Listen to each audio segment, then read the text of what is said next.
नमस्कार मित्रांनो, आज आपण पैलवानांच्या दावणीवर आलो आहोत आणि पैलवानांचे दावले पैलवान. हा नमस्कार. कसं काय आजची परिस्थिती? ही बघा ना, जय श्रीराम. ही बघा आमच्या दावणीला राड आहे. जय श्रीराम पैलवान. जय श्रीराम. कसा वाटतं आजचा बाजार ही तुमचा? बघा ना आमच्या दावणी कसा राड आहे. बघा चिकुल. आपण तुम्हाला मुरुम टाकता येत नाही का? अहो मुरुम टाकायला मग 10 वेळा मुरुम टाकला तर चिकुल होतो. असं वय काय करायला पाहिजे मग? अहो मार्केट कमिटीने कोबा करून दिला पाहिजे आता. पाहताय मित्रांनो, अशा उत्पन्न चांगलं आहे पद्धतीची जर मार्केटला.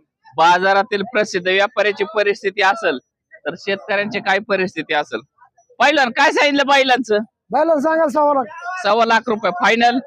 फायनल 15 लाख. हा, ह्या जोडीचं त्यांचं सांगायला 85,000 म्हणजे सांगायला लाख रुपये पण 85 ला फायनल. पाहताय मित्रांनो, तुम्हाला हे बैल खरेदी करायचे असतं तर पैलवानाचा नंबर 6 दिला. जात आहेत. नंबर सांगा पैलवान. 97 30 84 5306.